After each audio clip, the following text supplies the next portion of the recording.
Hello and a warm welcome to everyone.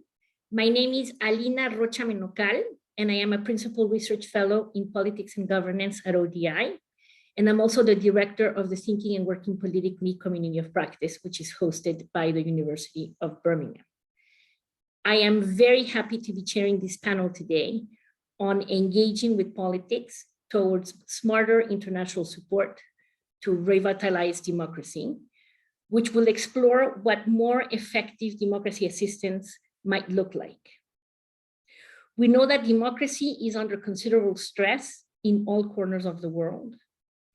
And from a foreign policy and international development perspective, the question of how to reinvigorate the promise and value of democracy has become one of the most pressing challenges we confront today. But can the international community rise to the task? To date, standard approaches to support democracy have remained limited in considerable ways. Among other things, they have tended to rely on predetermined blueprints of change that focus on the form that democratic institutions might take without grappling with the underlying power and politics that give them substance and meaning. So what does more innovative and politically attuned democracy assistance look like? This is what we will explore in this webinar. And we have a stellar lineup of panelists to share their insights and ideas about how democracy support has evolved in different areas of engagement and what lessons emerge to enable more effective, politically informed practice. Let me briefly walk you through the structure of the webinar so that you have a sense of what is coming. And I will also introduce our panelists in turn. So we will start with 4 speakers who will discuss examples of innovative practice in the field, what makes them innovative, how they work on the ground, and what kinds of factors have enabled more or less effective democracy support and why. And as part of this, we will hear from Joseph Munyangabo, who is Uganda country representative for the Westminster Foundation for Democracy. Then we will hear from Nick van der Jaagt, who is Evaluation and Learning Advisor at the Netherlands Institute for Multi-Party Democracy, or NDI. Next, we will hear from Claire Castillejo, who is Research Associate in Politics and Governance at ODI. And then we will hear from Andrei Rusanovsky, who is Deputy Country Director of NDI Moldova. We will then open up the floor for a short round of questions and discussion with the audience. And after that, we will hear from 2 discussants who will reflect on what the speakers have said and respond from a donor perspective. So that will be Helena Juremalm, who is Deputy Head of the Democracy Unit at SIDA, and Laura Pavlovich, who is the Deputy Director for the Center for Democracy, Human Rights and Governance at USAID. We will then have another short round of questions and discussion with the audience. And then I will invite Tom Carothers, who is Harvey V.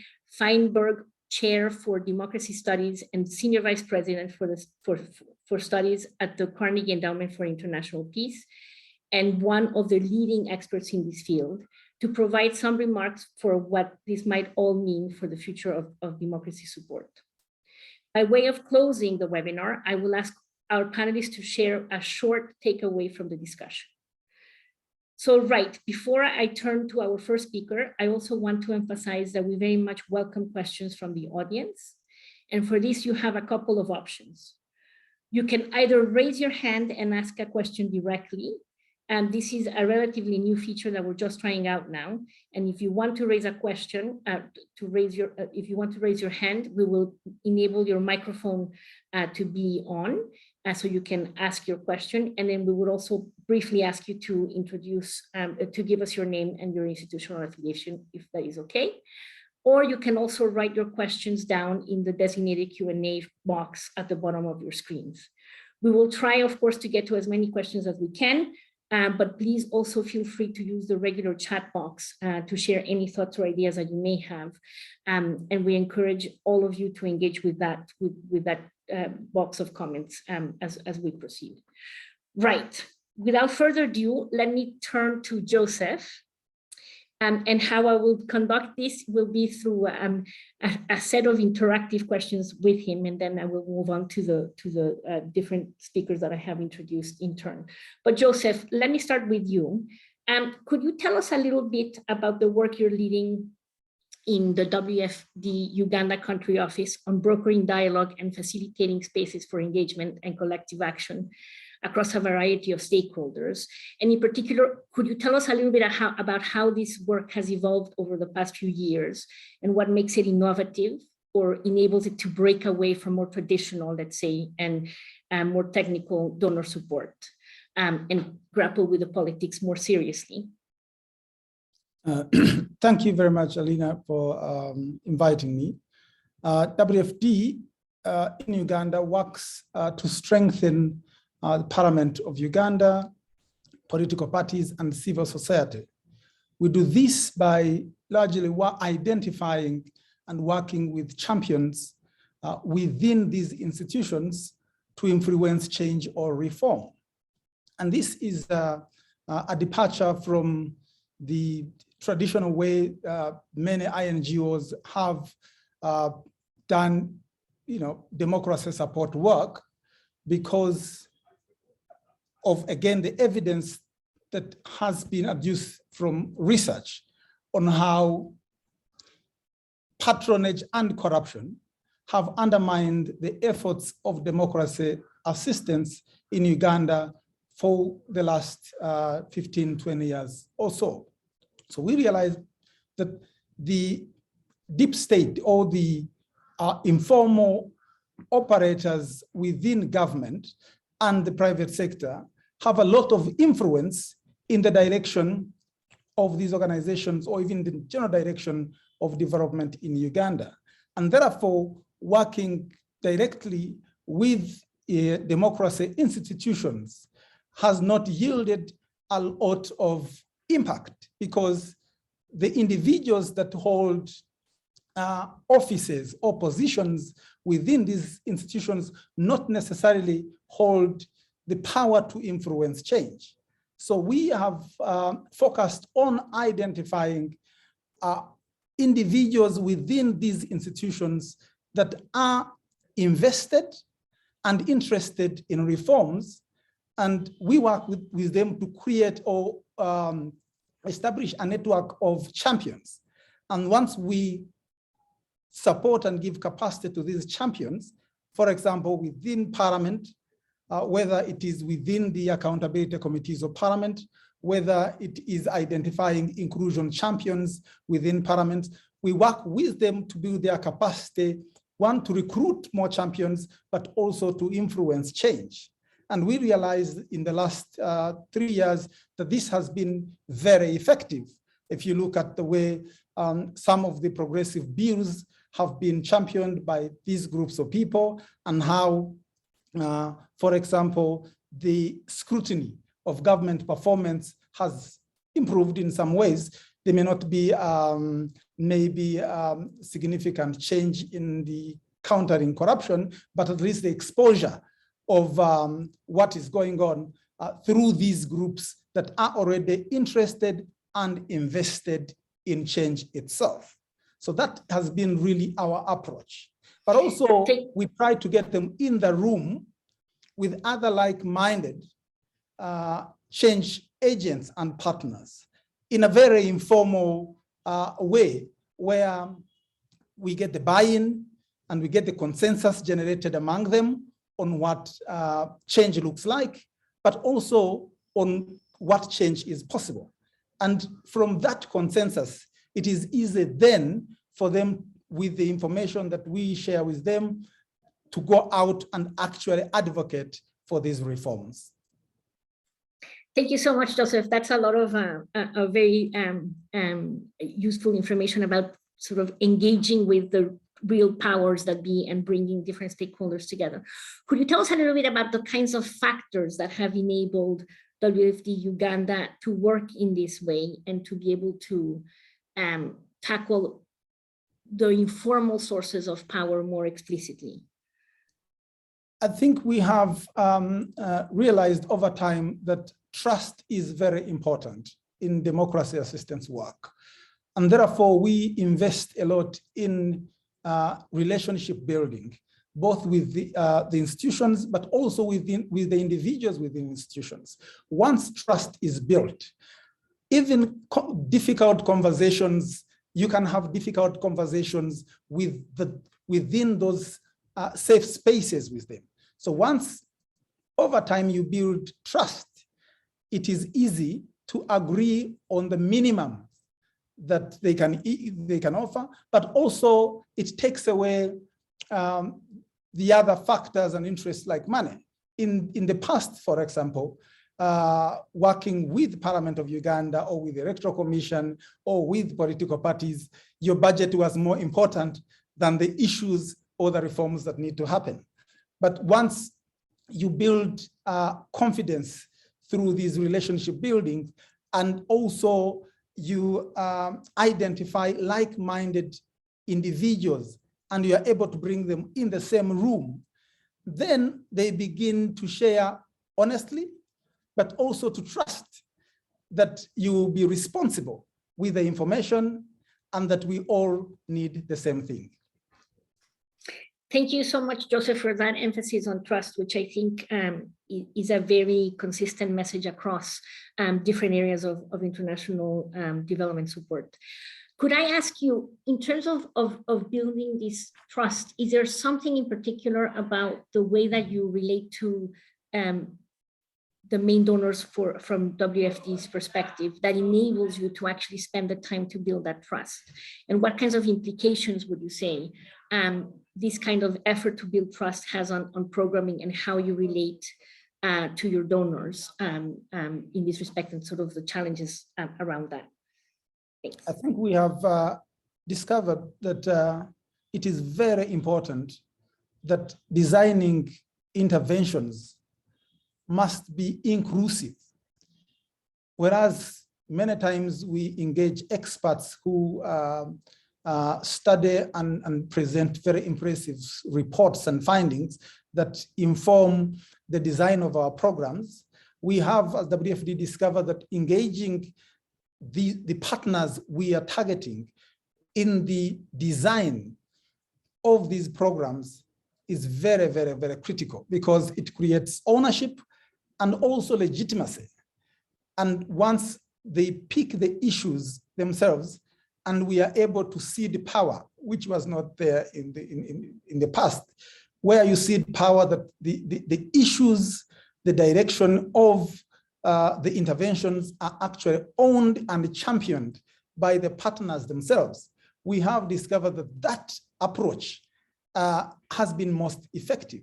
And many times when we support, for example, the Parliamentary Forum on Youth Affairs to push an issue, because they are already invested in it, they are already members of that coalition, they are able to go 2-3 extra miles beyond the support or the funding that we give. And so for me, that inclusion all the way, from understanding the issue to designing the program to owning the intervention, is critical.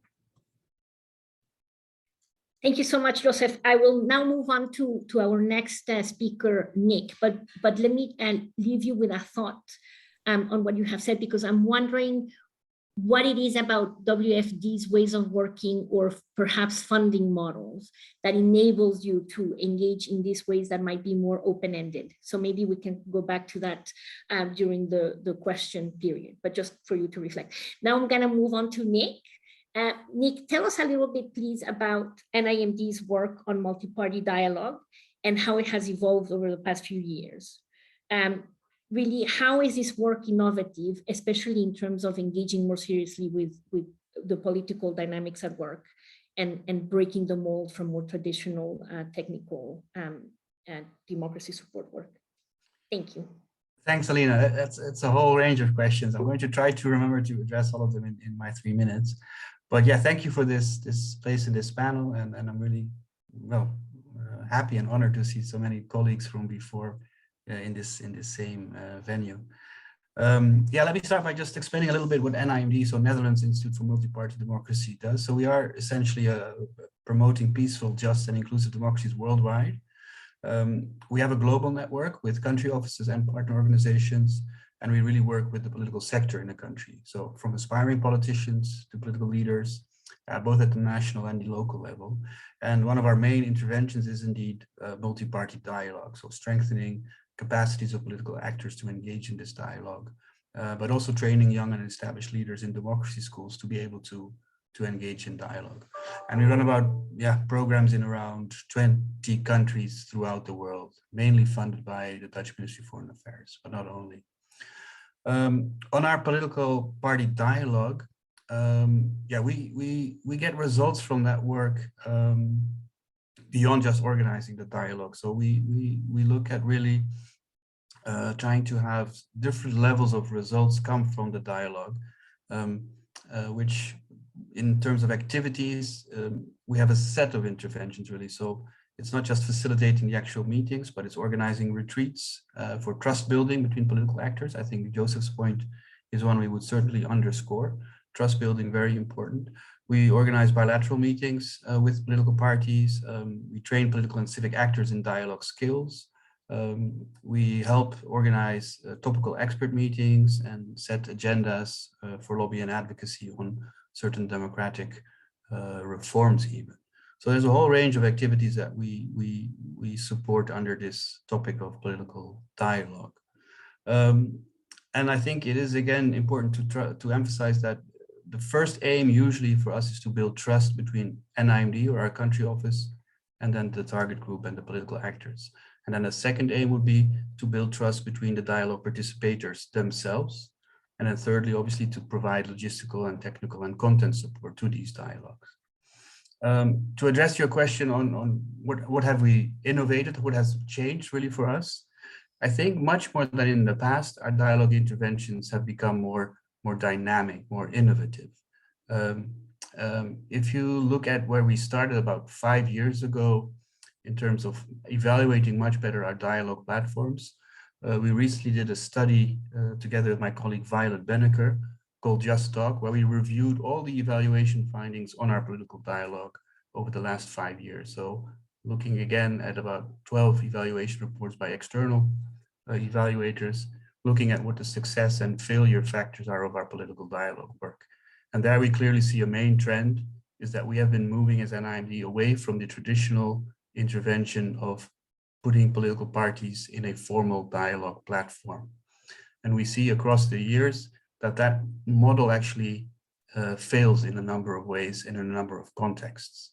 And I think to mention now first in this first set of answers to your questions, particularly in contexts where we see significantly decreasing democratic space, but also where we see one-party dominant regimes being very strong, we see that this formal dialogue platforms of political parties actually stalls quite easily.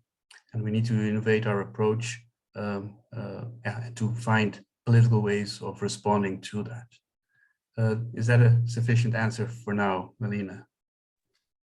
Yeah, no, that's great, Nick. Thank you so much. I'm wondering if you may have sort of, as part of the second question, because I'm wondering a little bit just as I was asking Joseph, what kinds of factors have enabled NIMD to work in these more innovative and politically smart ways? But perhaps as you answer this question, you can sort of reflect a little bit on if you're moving away from the formal dialogues. Yes. What does that look like in actual practice, and how does that enable you to get more traction on the politics? And then maybe as part of that, answer the question about what kinds of factors enable NIMD to work in that way. Thanks. Yeah, so we've seen innovations on the types of dialogue interventions in a number of countries. And actually we now, from that study I mentioned, are able to identify 5 signature dialogue interventions. And one is the sort of classical political party dialogue that we still do in at least one country, which is actually Uganda with iPod. So I'd be keen to hear Joseph's perspective on how that platform functions in Uganda. But we have a more broader political actor dialogue, which doesn't limit it to a formal platform for political parties in parliament, but includes parliamentarians, a range of political actors, including, for example, electoral management bodies around topical issues. So it becomes much more thematic. We also much more do multi-stakeholder dialogues, which really involve civil society organizations. So partly this is because also of our donor being more interested in working with civil society as a way of increasing democratic space. But we still continue to engage civil society actors with political parties in the multi-stakeholder forum. We see in a number of countries, for example, especially when democratic space is reduced, that informal dialogues become more common. So when there is no formal affiliation with an agenda or with people's organizations or parties, but again, on topical issues, critical junctures, in a very informal setting, political party members, secretary generals would come outside of their normal engagement areas and talk about issues very confidentially. And then finally, we much more support existing national state-led dialogues, for example, in the case of Ethiopia, where we support processes there. Yeah, so that's basically different types. And we do see that there are results there. And I want to go back to the point Joseph made about trust building, because we still struggle to see whether the trust building is a mechanism or a goal in itself. When we look at what our evaluations tell us, one of the sort of lowest reached results or outcomes are in the area of trust building between representatives of different parties. And also listening, having them listen to perspectives and then adopting code of conduct. So these are the easiest change. We also do see that there is sort of, when we're there for a long time and our impartiality is well accepted, is coming to your factors, joint statements and policies, even around democratic reforms and legislation, is possible in our dialogues, in our facilitated dialogues. So it really has to do with, is the trust there? So that's an important factor. Trust in us as facilitators, but also can we generate trust between participants in the political dialogue? And then the principle of impartiality remains one of the most important preconditions for our program's success. So our strong reputation as an impartial party allows us to really develop dialogue interventions and innovate that I think would not be possible if that impartiality hasn't been accepted and recognized by participants to the dialogue. There's a number of very practical factors. For example, the role of our partner staff and our local knowledge, or our teams in country are all led by national experts and political savvy individuals, which is really important. So this issue of local ownership also really strengthens the success of our dialogue interventions. I can name a few more, but we might come to them. Again, long-term engagement with the donor, allowing for long-term engagement. Many of our programs actually run for 5 years and are allowed to be very adaptive, very flexible even in terms of shifting budget lines, closing programs, starting differently with different actors. So risk-taking, capacity of colleagues to take these risks, those are some of the more operational, if you will, factors that really determine whether dialogues are successful. It helps that we have a donor who is very patient. The Netherlands Ministry of Foreign Affairs subscribes to some of our principles and the principles of thinking and working politically, but we are continuously engaging with them around different monitoring approaches, having more patience in terms of seeing outcome results, and allowing for more creative results measurement approaches, such as outcome harvesting and contribution analysis, so that effectiveness becomes less strictly formulated as reaching certain indicators and targets. Thank you, Nick. That's really good and very relevant to this discussion here. Just in 1 minute, I'm going to blend a couple of questions into one. But you're talking about the Netherlands as a donor that has is coming along the journey with you. Could you tell us a little bit about how that has evolved over time and what key challenges you see still inhibiting this kind of accompaniment? Yeah. No, that's a good point, Linda, because it didn't happen over time, obviously. And the Ministry of Foreign Affairs of the Netherlands does, of course, work with policy frameworks in which our programs have to fit. And they do need to relate to their parliament and show results in terms of indicators. So this sort of what we would call a bit of old school results focus is still there.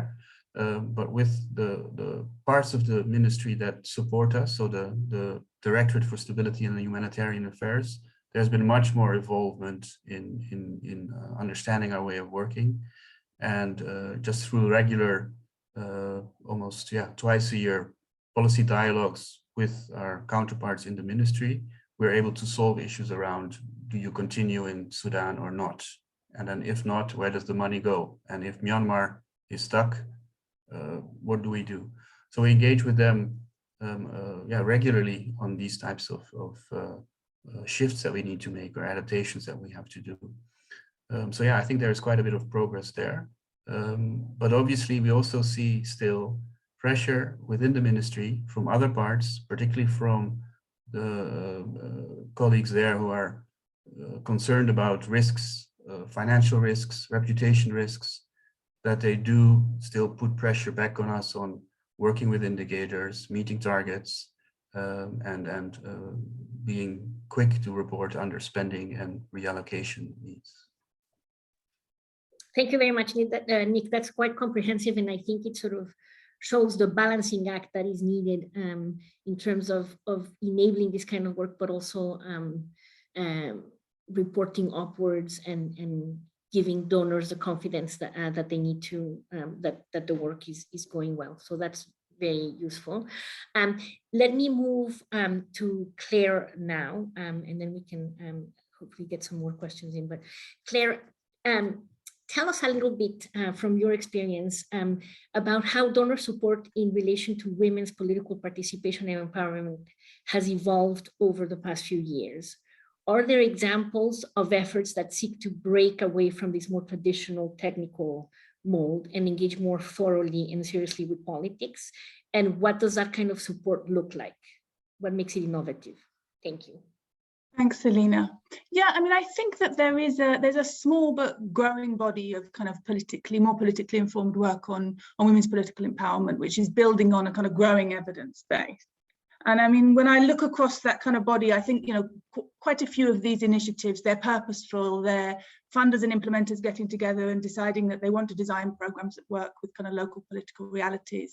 But a lot of this work as well is much more ad hoc, where we've got really, staff within a particular program who are kind of identifying, responding to kind of changing political contexts or emerging windows of opportunity. And we don't know that much about what's happening in terms of that ad hoc work, because it's not being captured, it's not being documented and kind of adding to the evidence base.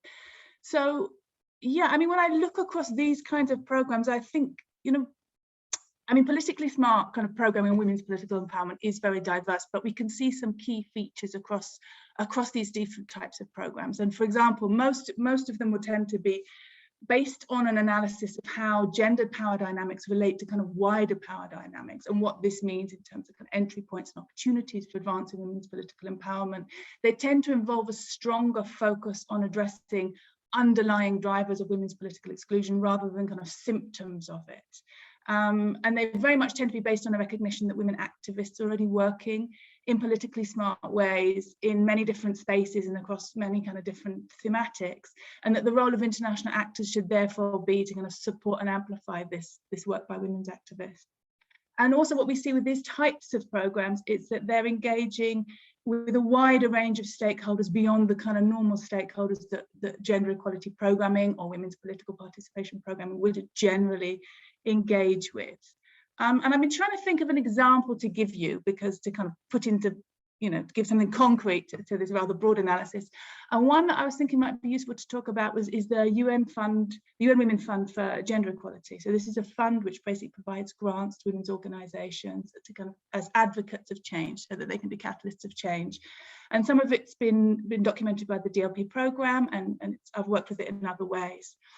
And when you look at the way that this fund has operated, it's really tried to operate in quite a kind of politically informed way by doing certain things. So first of all, supporting women-led organisations to advance their own goals and kind of providing support right from the developing of the theory of change and strategies through implementation, providing ongoing monitoring, support for adaptation where needed, extra capacity strengthening where needed. And there's been a strong focus within these grants on supporting locally led knowledge generation. So really kind of recognizing that knowledge that's generated by women and their partners on the ground is going to be more relevant, it's going to be more context specific, there'll be greater ownership of the findings and the conclusions, and hence kind of more sustainability.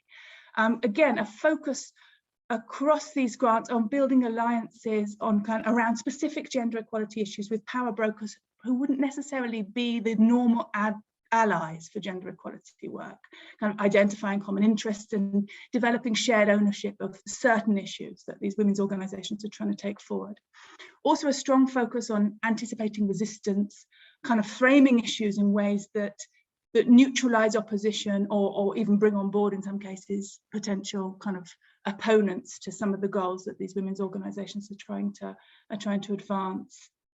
And another focus has been kind of facilitating the grantees that have received the grants from UN Women to access power holders or kind of government officials and so on that they wouldn't usually have access to. So really helping them to kind of broaden their coalitions, build alliances and so on. And I mean, in terms of the kind of lens that has been used for this fund and for these grants, is very much an intersectional lens. So it's really involved kind of approaching the issues that are being supported, not just in terms of the lens of gender, but in terms of class, ethnicity, particular forms of marginalization and so on. And particularly interesting, I think, within this fund was also the focus on supporting young women leaders and kind of investing in the future of the women's movement. So, I mean, I'm giving this as an example, but really what I'm talking about is a kind of an overall approach to engage with women's organizations to support them and their agendas to advance women's political participation by engaging with a much broader set of processes and a broader set of actors. Thank you very much, Claire. That's also very comprehensive, and I think it illustrates some of the things that have also been raised by the other speakers.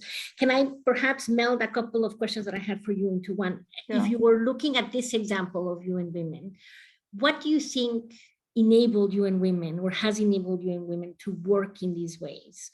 And what might that sort of suggest in terms of implications for programming and for the kinds of lessons that we need to take into account moving forward in this field? I mean, I don't know if I can speak specifically to what enabled UN Women to work in these ways in this particular fund, but I mean, interestingly, a couple of years ago, ODI and WFD, we held a meeting where we brought together practitioners and funders working on gender equality to talk about this actual question about what is it that enables and constrains us to work in more politically informed ways to advance gender equality agendas. And so perhaps I can share some of the kind of ideas that came out of that, because I think that they apply probably to, you know, certainly this UN Women work and to others. I mean, what comes out very clearly, I think, is the broader policy environment is very important. So where gender equality is really central to an organization's mandate, those organizations are much more likely to, of course, dedicate resources to working on women's political empowerment, but also to frame these questions in a much more explicitly political way and kind of provide staff with the permission and the capacity to go out and work in political ways on these issues.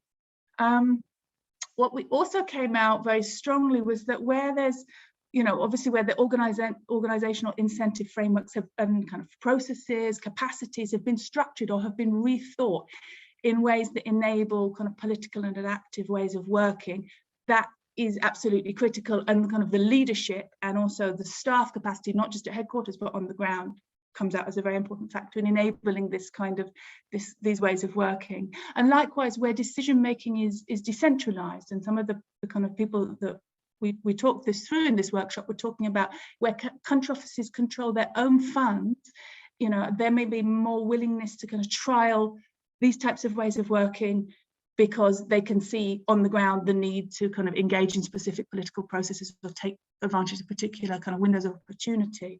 And actually some very interesting points came out in terms of the context that enabled this type of working. One was that organizations might be more willing to work in these ways or to experiment with more politically informed approaches to gender in very complex contexts, because it's easy to admit that there's no clear solution and that funding modalities might anyway be more flexible because of the nature of the complexity, perhaps in very fragile contexts.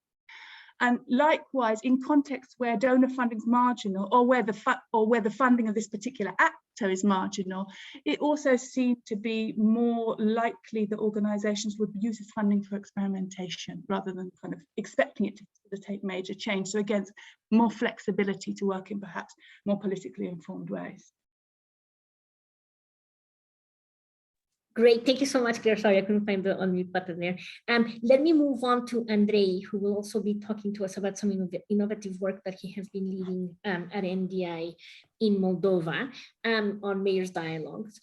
Andrei, could you tell us a little bit about how this work came about and what makes it different and innovative, especially once again, in relation to engaging more seriously with the political dynamics at work? Thank you so much.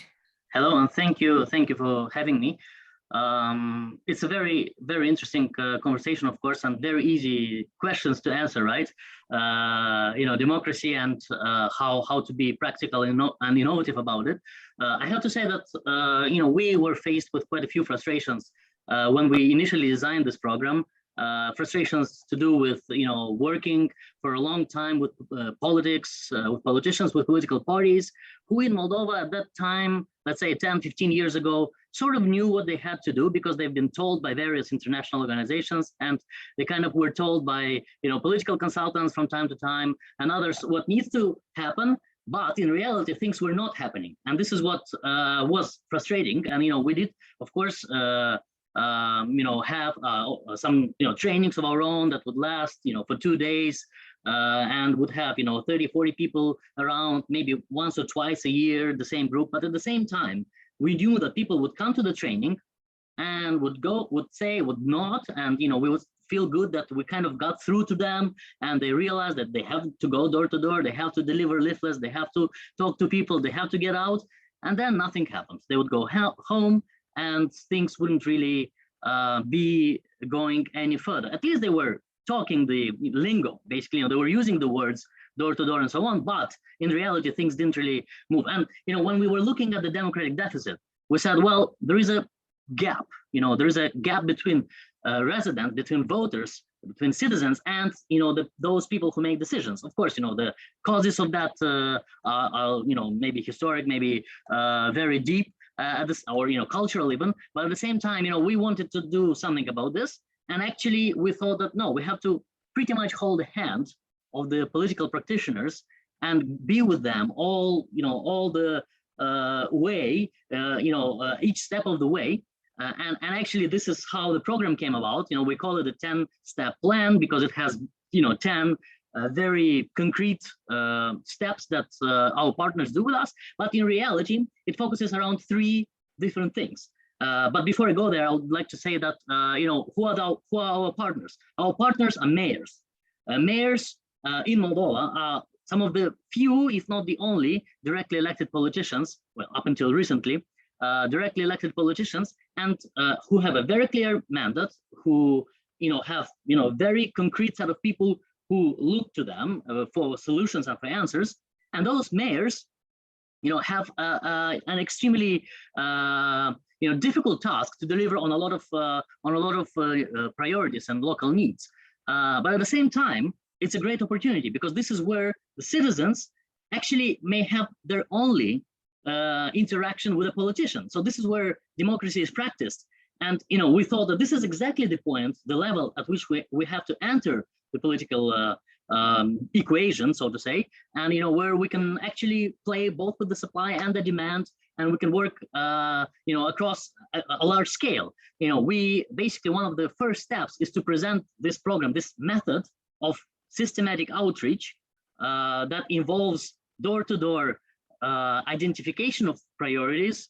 Then there is a door-to-door response by mayors to each door, saying, this is what we heard from you. You told us that these are the important things that you care about. So we have to do something about this, even though the mayors will say, well, there's nothing I can do about the water. It's an expensive project. I don't have the money, I don't have the power, and 10 reasons why they wouldn't be able to do this. But actually, and the philosophy is such that we say, well, you can't not talk about it. You cannot talk about a priority that people feel, because then they say that you are ignoring them. And actually our focus groups show the same thing. People said, we just want to know what's happening. We don't want immediate solutions. People are not naive. They know that things take time. So actually, what the program does is helps the mayors, the politicians at the local level to identify issues, to go back to the voters and say, this is what I'm going to do about this. I might not succeed immediately, but at least I will identify what has been done before, what are the possibilities, what is the technical solution,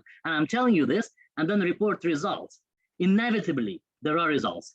And this is what sold it, I think, initially to USAID and the donors. And I think it was a great way of having some quick results, because yes, democracy takes a long time. And our view in this is that, well, if people see some delivery at the local level, they'll transfer the same expectations at a different level, at the level of Ryan councillors, at the level of MPs, at the level of the president, the prime minister, the ministers, and so on.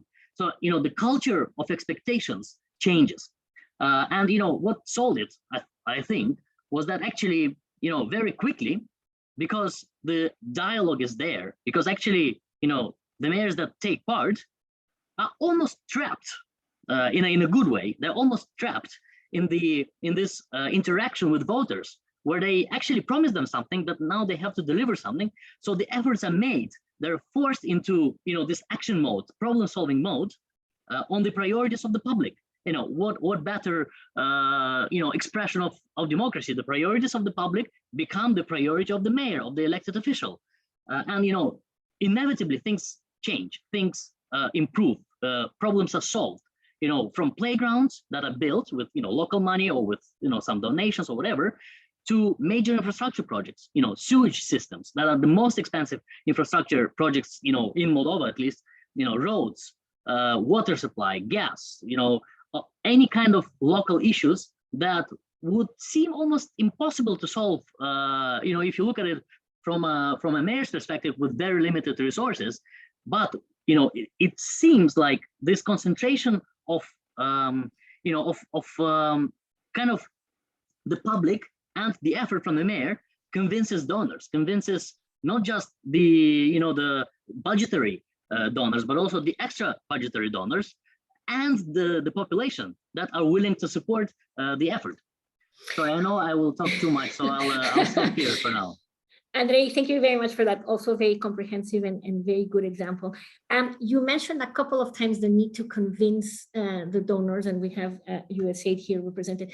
Can you tell us a little bit about what that means? What did you have to convince them of? And perhaps maybe you can respond this by sort of addressing how this way of working with this mayor's dialogue is different from the more traditional kind of work that NDI does. It's extremely labor intensive. And I think this is one of the things that is, I think, we were lucky to have the flexibility of donors, of course. And this is something that I think is a key flexibility, but also the long-term view. I know other panelists have mentioned this, the long-term view, the investment in the process.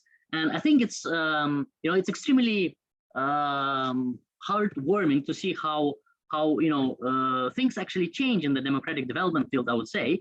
And what we were able to do is iterate and sometimes fail. And I think that's a very, very important point that rarely is mentioned in development, because we have to spend taxpayers' money efficiently, right? But we also need to learn, and in democratic development there are no huge budgets for R&D, right? Like in the industry. So we have to learn by doing. We have to learn by failing very often, but actually we have to acknowledge and learn the lessons from that. And I think very often, and again I'm exaggerating here a little bit, but very often you have to drop the participants. That's anathema to sometimes to donors and to development organizations. You can't not work with the beneficiary, but I think it's very important not to work with someone who is not showing democratic values, who is given all the tools, all the knowledge, all the skills and the resources, and who doesn't necessarily want to do it, want to use it. So I think that's a very clear example of of working with those who believe in democratic principles. And that's the nature of the program. It's self-selecting. And I think these are all very radical ideas, so to say. These are not standard kind of conservative interventions. Well, I don't know whether I should say conservative in a democratic development, kind of context, because we don't have that much experience in that, as humanity. So we need to, very often innovate on the spot sometimes. But I think, in some ways, this innovation that we're talking about, it's a very simple program, and sometimes you need to convince the donors that a simple program is what is needed. It's teaching beneficiaries how to find, solve, and report back to residents on issues, and it's taking into account their political situation, because they're all elected officials.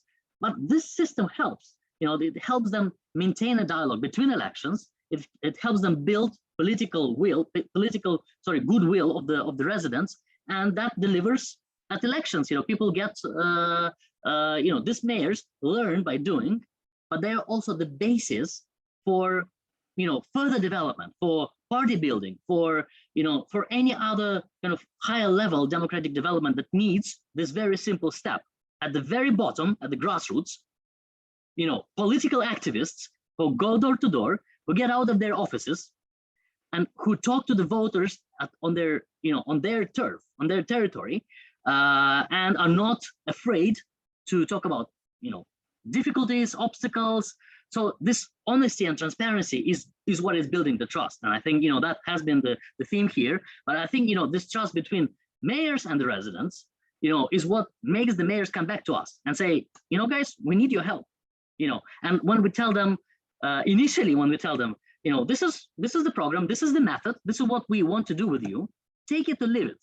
We don't have to work with you. If you want it, we can try. If you don't, it's okay. We have 900 mayors to go to.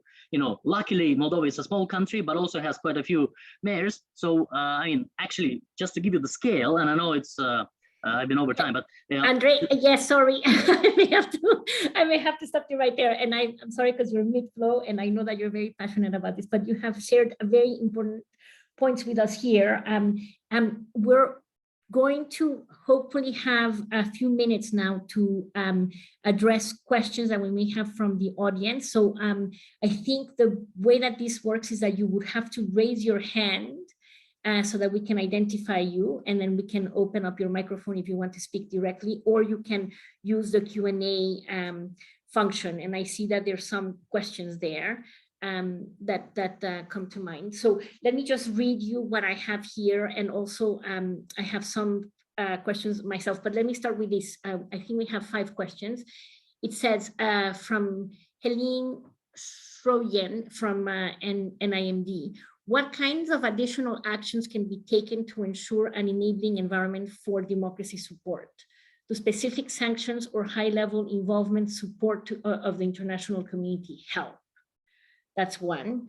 There's a question from Peter Vaz for Nick.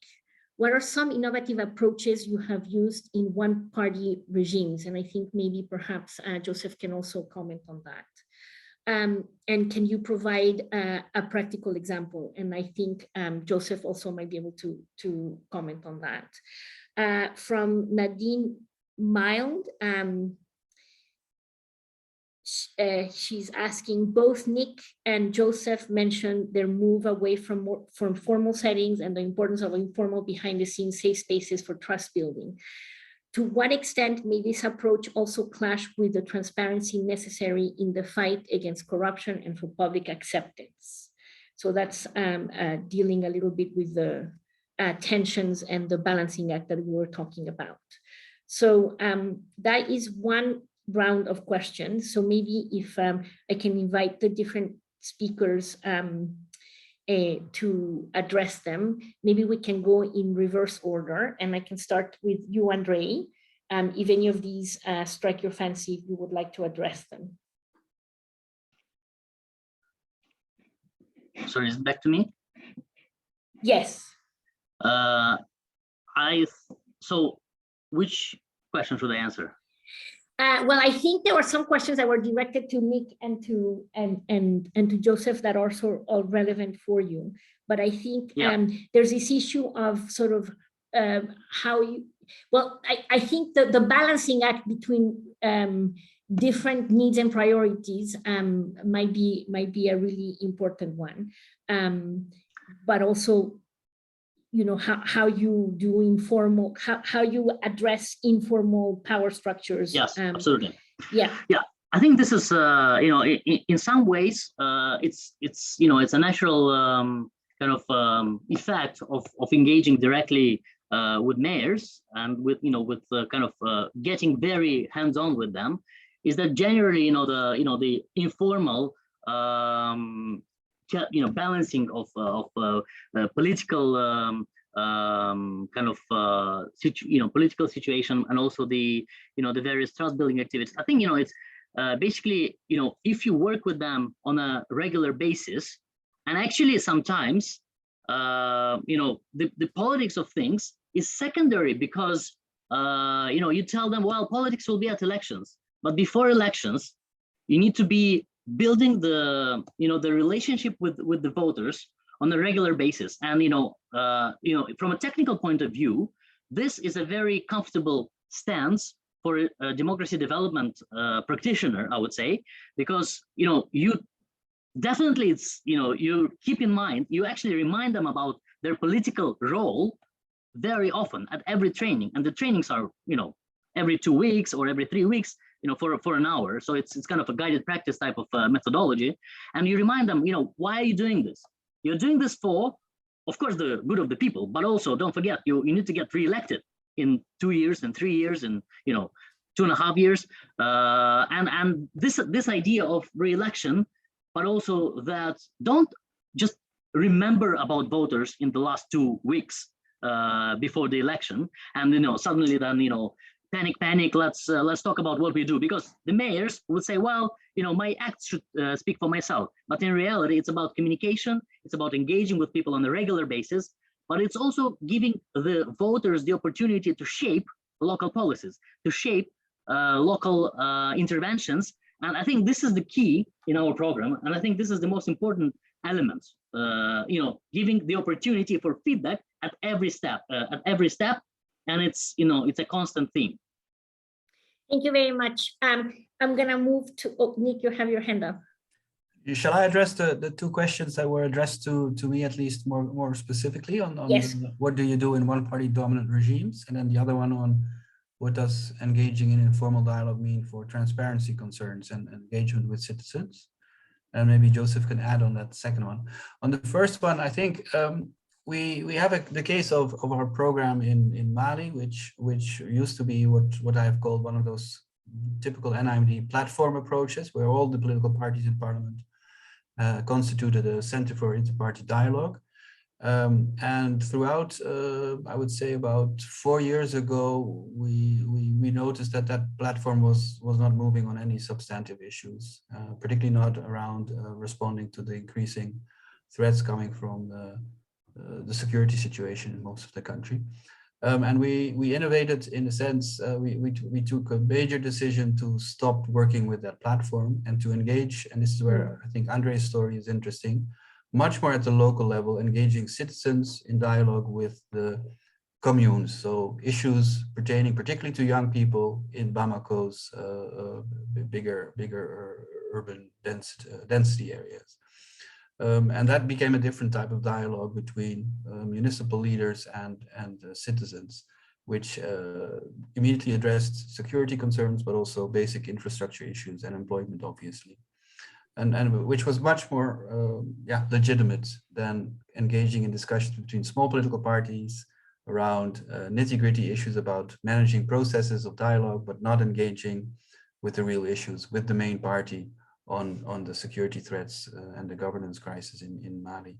So that was a major innovation for us, and it's continuing also in other programs. Another example could be from Mozambique, where our partner in Mozambique Institute for Multi-Party Dialogue has actually moved away from trying to engage the main parties on democratic reform issues, but has gone for using their contacts with the parties around elections and having sort of, I would call them crisis rooms populated by politicians, by parliamentarians and citizens, around electoral incidents, for example, managing that, engaging in dialogue and solving electoral issues when that becomes relevant. Another innovation has been also in Mozambique to engage in regional parliaments and have dialogue on improving oversight over natural resource management. So going for a thematic approach that is much less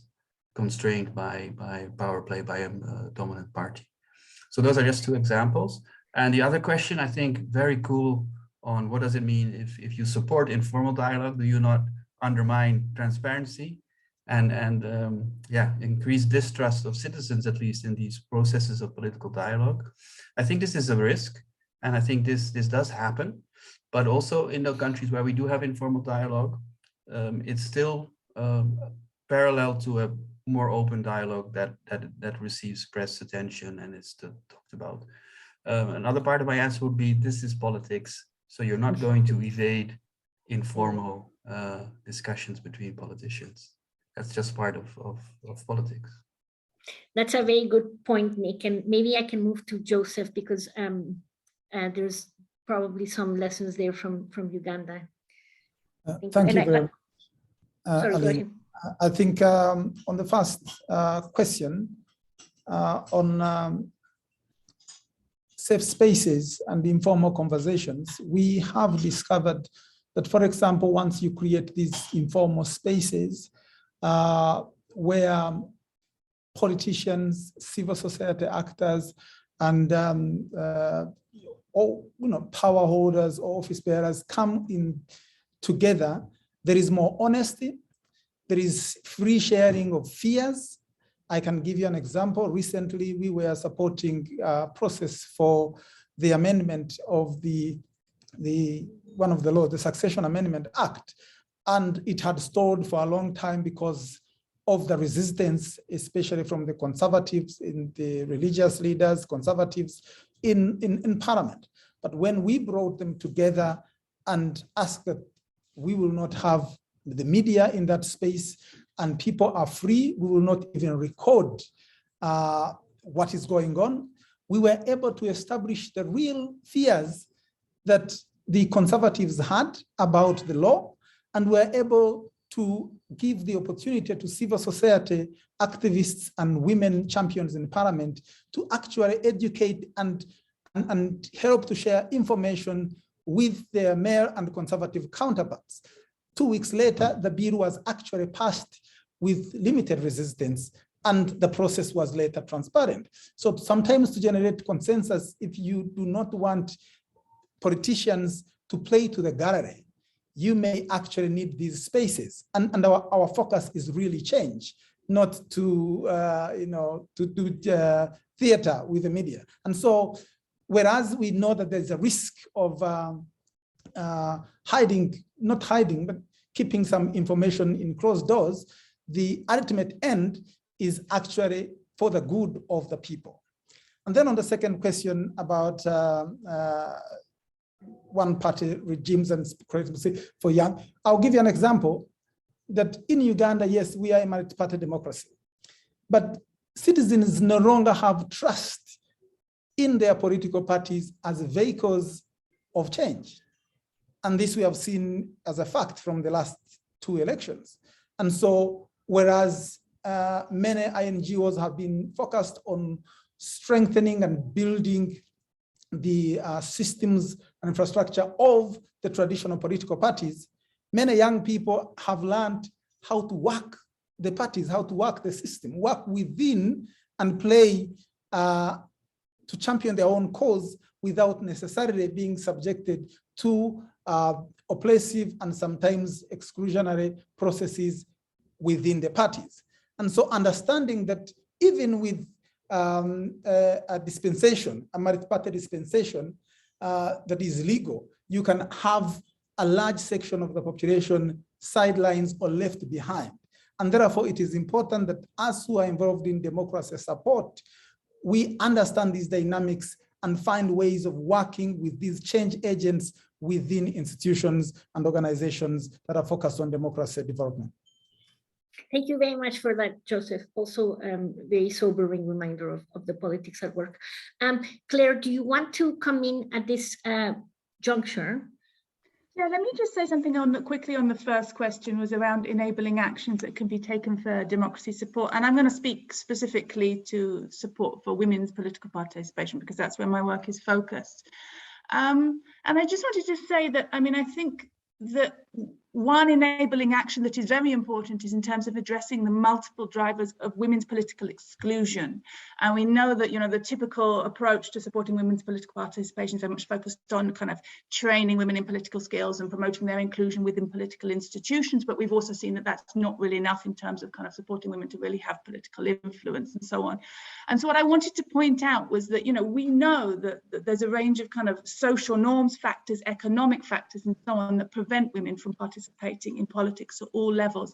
And I think one important way of creating more enabling environment is working across the interconnections of those different kind of political, economic and social drivers of exclusion to promote women's political empowerment across different areas and across multiple levels. And just in terms of what that involves, I mean, that involves, of course, a strong analysis of how these kind of different factors relate to each other, a gendered political economy analysis, if you like.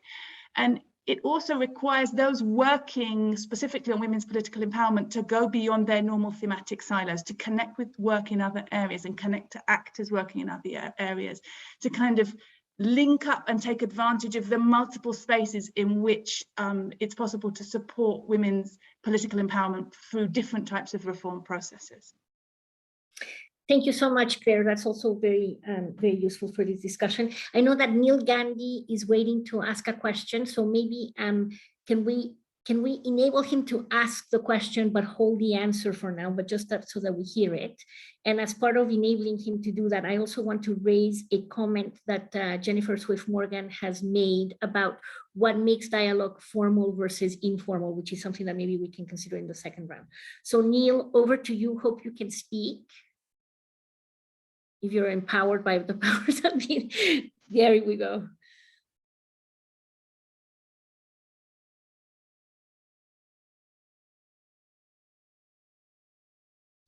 Well, so maybe Neil is not there. Okay, so let me move swiftly right along because we do have a full set of other speakers to hear from. So I want to move on to our discussants who will be reflecting on some of what we have been hearing from their perspective, working with some of the leading donor organizations working on democracy support. So let me turn to you, Helena. From your perspective, how has the field of democracy support evolved over the past 10 years in ways that enable these efforts to be better grounded in contextual realities and tailored accordingly? Thank you, Alina, for a very pertinent question, and thanks for inviting me. Maybe I'll sound a bit pessimistic, but I don't intend to. But I think the field has really changed tremendously in the last 10 years, since I started 20 years ago, mainly like on two levels. The first one being, I think we're past talking shrinking democratic space. We should really talk about autocratization.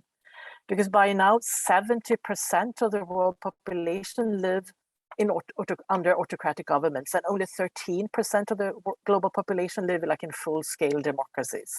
So I think if we rather look at what's actually happening, I think that will give us better insights into what we can actually do. And some of the sort of top declining indicators illustrating this trend really affect our partners, such as CSO repression, journalists and media being under threat, sort of the whole area of freedom of expression and opinion building, and freedom of academic expression, which I think maybe is not that known to people, but that is seriously under threat, and cultural expression, and last but not least, the autonomy of election management bodies. And those declining trends really speak to the realities of the partners we work with. So that's the first fundamental change, increasing autocratization. The second trend I'd like to mention is that, of course, this affects the Western world too. So there are fewer like-minded bilateral governments that truly, openly are very committed to democracy and human rights within development cooperation. I think the situation is a bit better today than compared to a few years ago, but definitely there are fewer governments amongst the donor community that prioritize support to democracy. Thank you, Helena. And I suppose SIDA has been a good friend of democracy support for decades and remains one. So that's encouraging in that way. Let me turn the focus specifically on SIDA. And obviously, as I said, SIDA has been a leading actor in supporting democracy, but also has been a pioneer in undertaking power analysis and the like from about 2 decades ago. So how would you say that ways of working have changed within SIDA in ways that are sort of in line with thinking and working politically, let's say, and in line with enabling more effective, responsive, and locally led democracy support? What does that change look like? Sure. No, I completely agree with you that we're lucky in the sense that that democracy and rights have clearly been prioritized, like for the last, I think almost since SIDA started.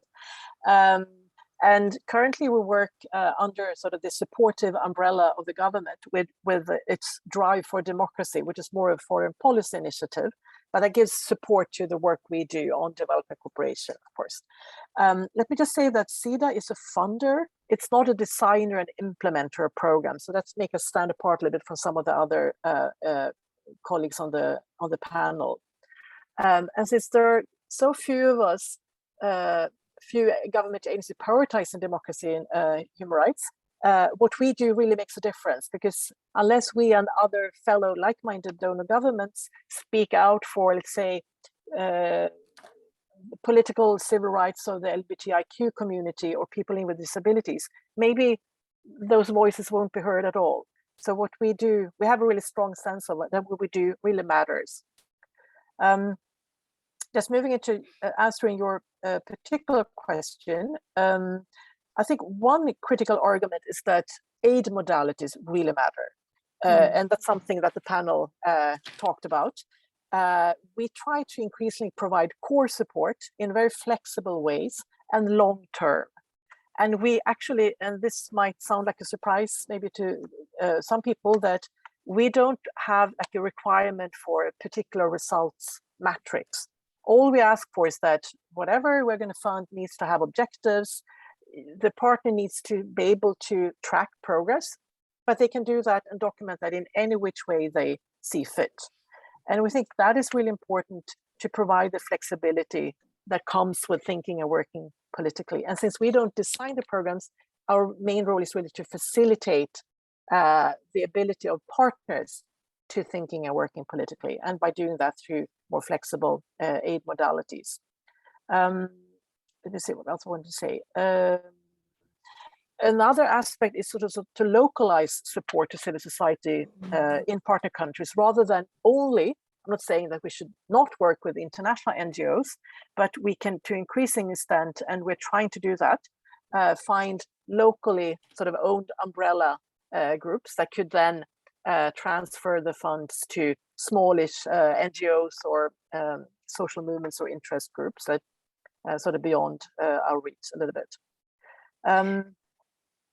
I would also like to add that when it comes to substance, we have actually, as I mentioned, that we actually work with the political party foundations, and they in turn support political parties directly. That's a bit unusual.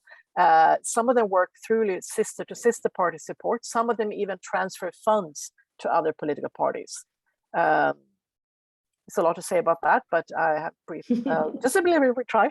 The last thing I want to say is that we recently increased our support to free and fair elections by entering into a partnership with a partner that's committed to that. And since that's a 4-year agreement, where we actually, it's core support, well, pretty much core support to the strategic plan of this partner, then they can support, they can work based on an electoral cycle approach rather than just pinpointing election day. So that's another way, just coming back to my core argument about, as a funder, we should provide funds through aid modalities that are conducive for partners to think and work politically. Yeah, thank you, Helena. That's a really important point to highlight and to emphasize. And if I may, I mean, you addressed some of the things that were brought up by our four sets of speakers by our four speakers at the beginning. But could I just ask you, because I know that SIDA has been working on sort of thinking about results quite differently, and I'm wondering, part of the pressures that we hear a lot about in terms of results is that there has to be upward accountability, not only to the donor, but to the taxpayer. How does SIDA navigate these pressures so that you can enable a more open-ended thinking about results? A very good question. I think that something was brought up by Nick, sort of the balancing act between, on the one hand, you're allowed to work in flexible ways, on the other hand, there are still expectations. Of course, we feel that, have struggled a bit too, that there are expectations to sort of deliver short-term results as if political processes could be fitted neatly into matrices or tangible stories. While it's, for those of us who work on political party development, we know that just the mere existence of a political party in a certain, say, repressive context is a major result.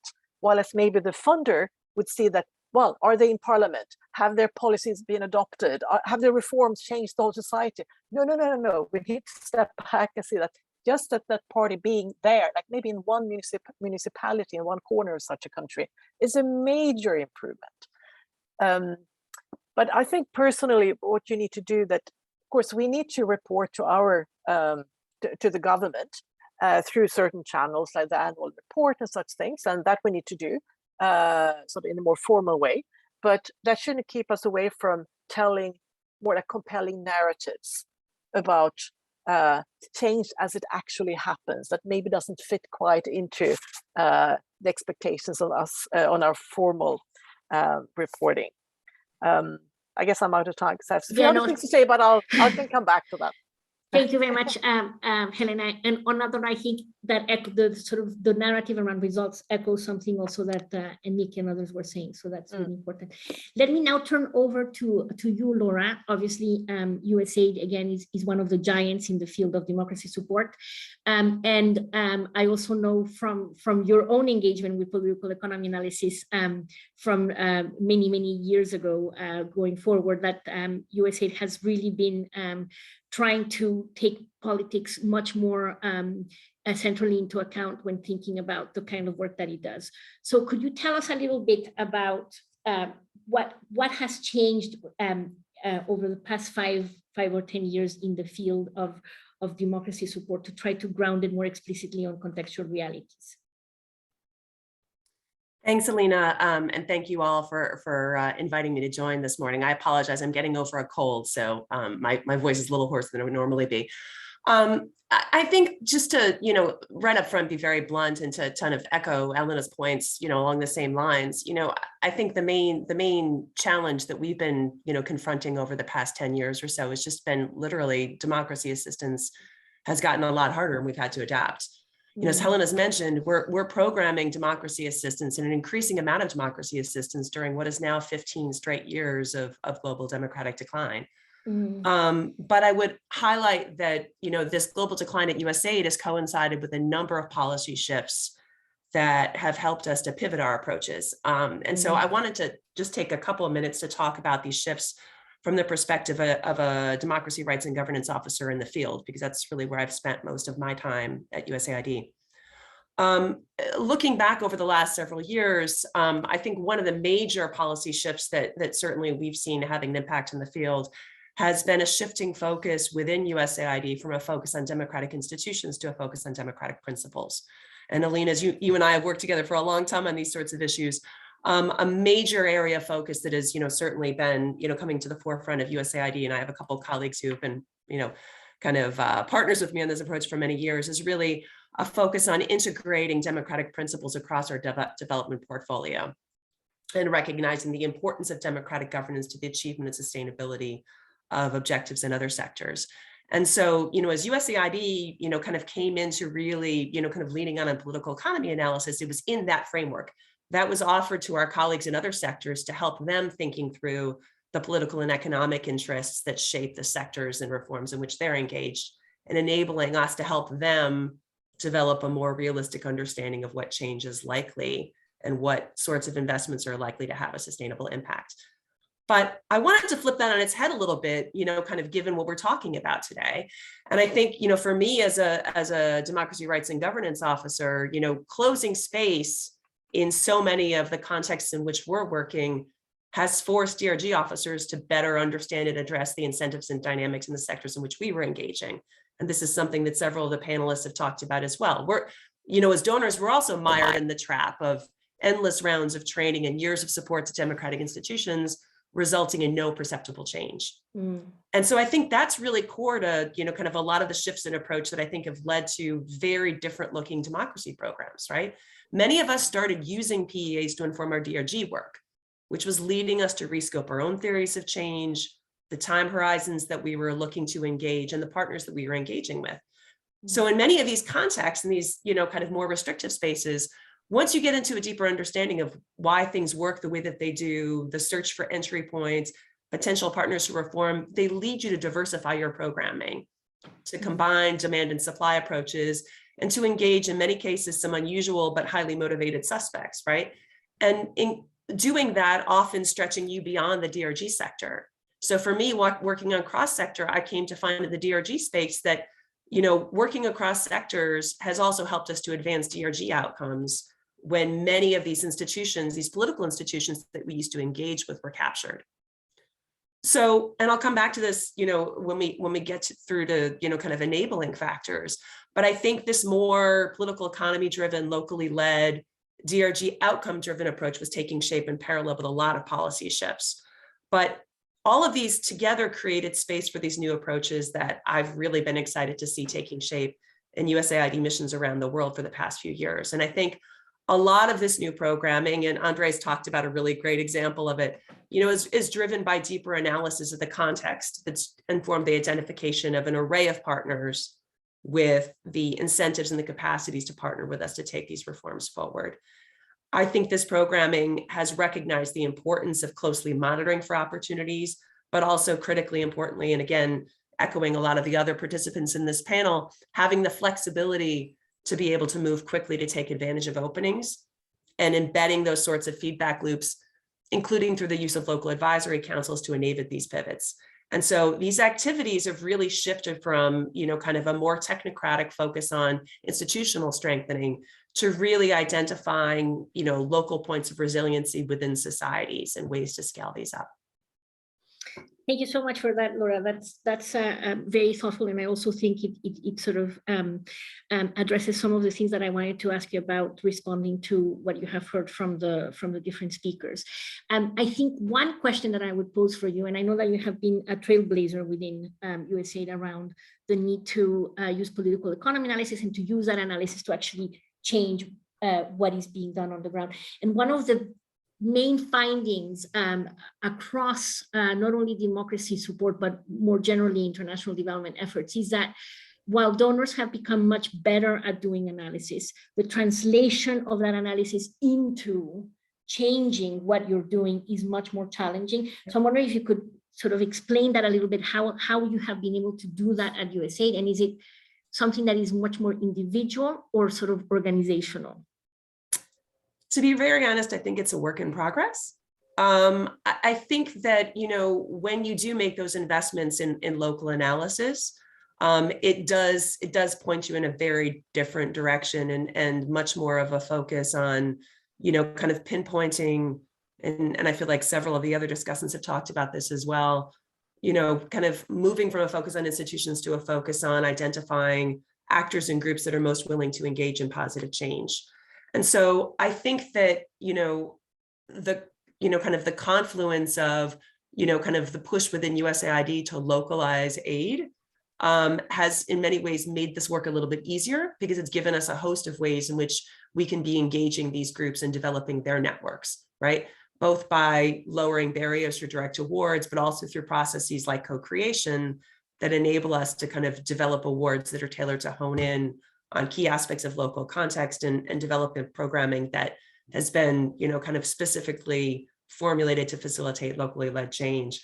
I think, one of the other, kind of major shifts, and I've heard this coming through in the discussions as well, and I think this is really important in this space, has been, kind of the move towards more, kind of adaptive results-based contracting models that make space for all of us to be addressing these sorts of local systems and complexities, and enabling us to continually learn and adapt over the lifespan of our programs. So I think that there are, kind of a combination of internal reforms and, kind of responses to contexts that ultimately have helped in pushing us in this direction. Thank you so much to you, Laura, and to everybody for sharing with us all of these very thoughtful insights. And I think there are a lot of common messages that are emerging around trust building, engaging with informal power dynamics, brokering spaces for collective action across stakeholders that may not be the usual suspects, and all around aid modalities and how donors engage. I wanted to open up the floor to some questions, and I see that I have quite a few things. We may not perhaps attempt the sort of letting people articulate their own question, but if you don't mind my paraphrasing, I have some questions here that I wanted to raise for the panel. There's someone, Micheline, Oporia Equaro, who's asking, are there examples of actions on citizens demanding accountability to the different power structures, executive, legislative, judiciary, to strengthen democracy and democratic practices, and what has worked in that regard? We also have a question from Hamish Nixon, a former ODI colleague and now at Global Affairs Canada. Several speakers spoke about the appropriateness of certain interventions in certain political contexts, especially including single party systems. These echo the emerging political settlements approaches, talking about contested settlements that may open up opportunities for checks and balances and dialogue, dominant ones that may be more suited for local or issues-based approaches. What do speakers think about the potential of a kind of mid-level political economy approach to democracy strategy? Neil Gandhi from FCDO, who was not able to speak when we tried that approach, has his question here, and he says, I wanted to ask how donors can help to change the incentives on democracy beyond the actions of certain stakeholders in democracy. For example, we can improve the engagement between politicians and citizens or civil society, but do we have innovative solutions on how to incentivize those politicians to engage citizens and civil society themselves? And then we had Jennifer Swift Morgan's question around what distinguishes formal versus informal dialogue. What is a setting different? Is a process different? Concretely, what's the difference? And then finally, Sarah Swift from USAID, could panelists reflect on how better democratic governance goals within could panelists reflect on how to better incorporate democratic governance goals within other sector programming? How can donors and implementers better gauge when social sector, economic growth programming, etc., may buttress non-democratic regimes versus supporting ultimate change through healthier, better educated populations? That is a lot of questions right there, and I don't have a preferred way of engaging with the panelists, but if you raise your hand perhaps in the panel and let me know who would like to start tackling some questions. I see now all of you. Okay, perfect. So Helena, did you have your hand up as well? Or did I imagine that? No. So I see Laura, I see Joseph, I see Nick, I see Andre, and I see Claire, yeah? So we'll do that in that order. Hopefully you'll remember what order I called you on. Please come in. So just to respond very quickly on Sarah's question, I think that this is a huge challenge for all of us who are, kind of working in, kind of in democratic space and thinking about how, kind of investments across, kind of our donor agencies, development portfolio, kind of potentially reinforce autocratic regimes.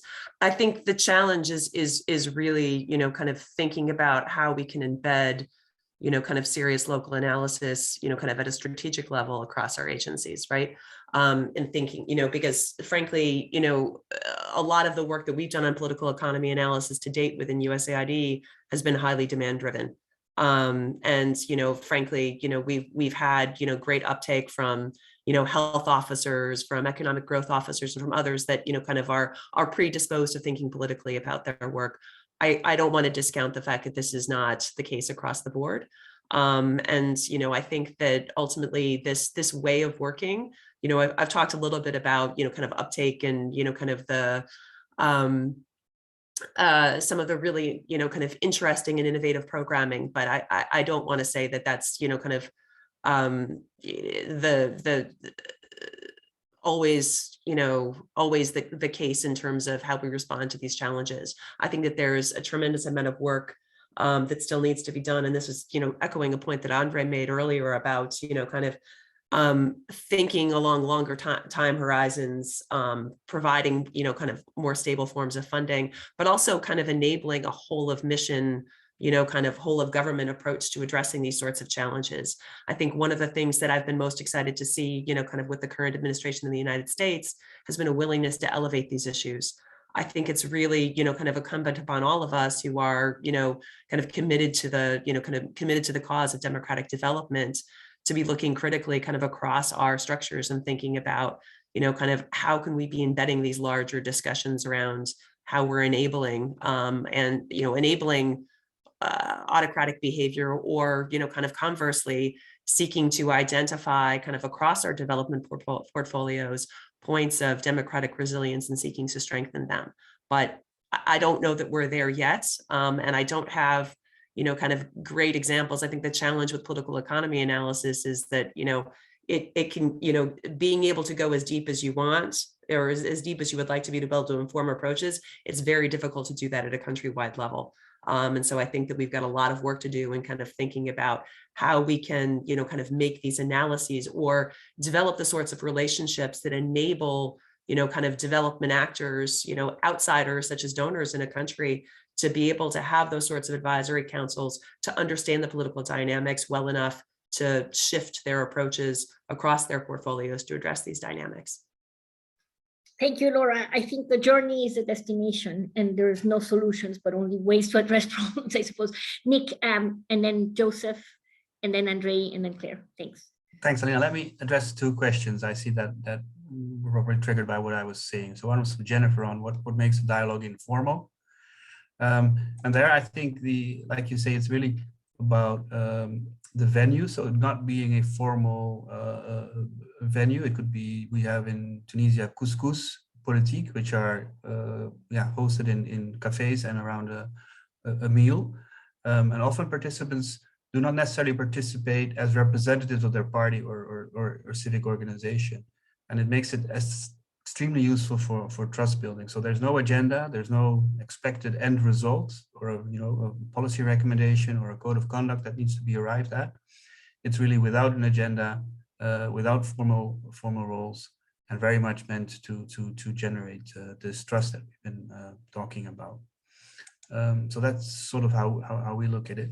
The question from Hamish on mid-level political economy analysis or approaches, I want to take that because I'm not quite sure what mid-level political economy approaches are, but I'd like to explain how in our programs we use a very light touch, almost regular political economy analysis lens on reviewing particular projects' progress. So this is almost something we do before a new planning year starts, and also after annual results have become visible, and our own teams follow a set of questions around what are pressure points, what are challenges, who's winning, who's losing in the current context. And then based on that, we look at what we call actor-based pathways of change and see whether we need to make adjustments in our programs around these pathways of change. So it's very light, I would say. It's not trying to do formal studies at the national level, but very much focused on what is our program trying to change in a certain country and what are the political economy challenges around realizing those changes. And that really helps, much more modestly look at the politics, how it affects your program, and then without big reports or big workshops, quickly make some decisions on what to do differently in the next year. Thank you. Yeah, that's very useful. And actually, lots of donors are thinking about how to do, or international development actors are thinking about how to do a more streamlined type of analysis on a more regular basis. Joseph, over to you. Yes, thank you once again. I think that to answer the question about incentives for democracy, I think it is important that we continue to humanize democracy support work on top of the data, the reports that we present in rooms, to begin putting faces of people to know, so that the debate is about inclusion and the rights of people. But it's also important, and I was glad to hear this from USAID, it's important that we do not tie local programming to rigid international log frames. Donors can easily handicap democracy support. And therefore, funding modalities are really critical for the success of democracy support. It is important that we are not too descriptive at the international regional level, but allow and support directly homegrown mechanisms so that the citizen agency is actually seen as the engine for democracy itself. And then on the question on incorporating DRG in other sectors, I think it is important, if I can use Uganda as an example, to realize that we need to invest a bit more in mindset change as a people. We may have to accept that, for example, we have lost a particular generation as a country when it comes to democracy or thinking democratic values, and therefore start investing in the mindset change for younger people, especially in schools. We realize, for example, in Uganda, that it's now the commercialization of politics or political competition is now going into our secondary schools and primary schools. And if we do not address that issue at that level, it will be very difficult to address commercialization of politics when young people who have been paying to be elected as class monitors or prefects in school are now running for councils and members of parliament. So incorporating democracy leaning conversations in civic education and in school curriculums and creating debates within institutions of education is going to be important if we are targeting the future. Thank you.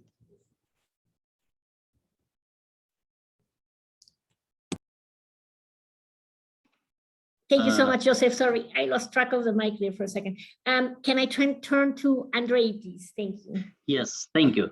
I wanted to say that I think the most legitimate, the most organic, and also at the same time the safest way of designing democracy interventions is focusing on the end user, on the voter, on the citizen. And I think if the program enables the citizen and gives them the opportunity to hold the politicians accountable, and to demand transparency, to ask for specific, concrete changes, I think that is a very important goal, and it's very difficult at the same time to do that, because I think that means a practical sense of living democracy, of basically something that becomes culture. And I think that's something is the most difficult thing, because cultures don't change overnight. Cultures don't change, even in a generation sometimes. And sometimes, I have to talk to my parents, my grandparents, and explain things. And, even then, things are not the same. And, it takes time. It takes, endless, I think, practical examinations of real, bread and butter issues. And I think those real bread and butter issues, once addressed in a democratic way, by citizens saying, we want this, we understand the budget is this, we want to contribute, we understand things are this is the practice of how things happen. I think that is the change that needs to happen. And yes, it is, I think, it's very difficult to evaluate and to measure impact of democratic interventions. We know that in the industry, it's extremely challenging. I think at the same time, if people learn how to identify their priorities, if they can articulate what they want, signal what they want, and also then get the politicians to act on that, I think that is a very simple kind of system of metrics, and that when the citizens demand accountability and accountability is given or enacted, I think that is when we come to this state of better system where people have more people participate, but also people are not afraid to criticize, and people are not afraid to be also would expect an answer, and the answer doesn't always have to be yes, we'll do what you want, but sometimes it's about, and this is what we face very often, sometimes it's about explaining why things are not happening, but also engaging people in dialogue. And I think this is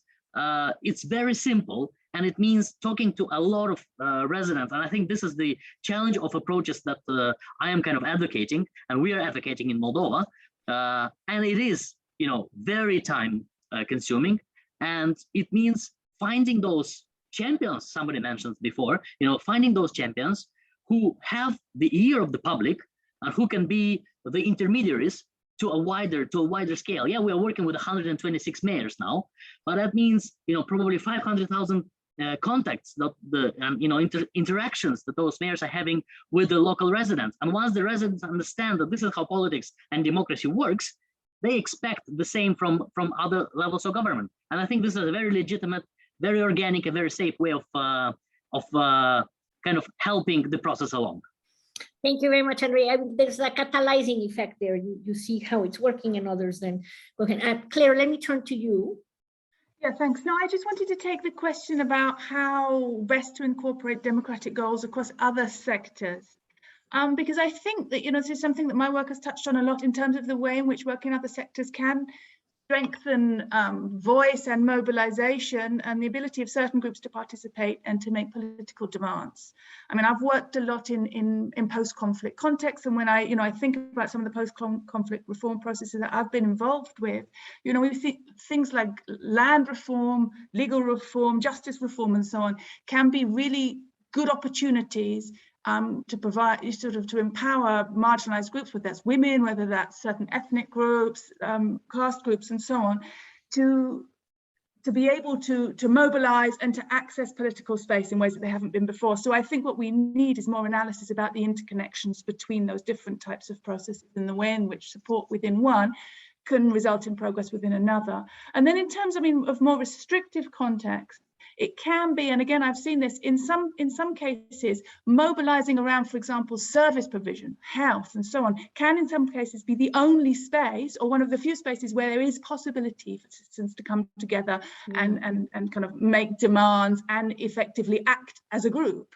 And so those can be important points where space is very restricted for some kind of mobilization, some kind of kind of growing of political voice. So I just wanted to kind of stress that I think there are interconnections that we need to explore more, and comes back to kind of the point about the need for really good analysis, which kind of moves beyond silos and looks at the ways in which different types of kind of mobilization empowerment relate to each other.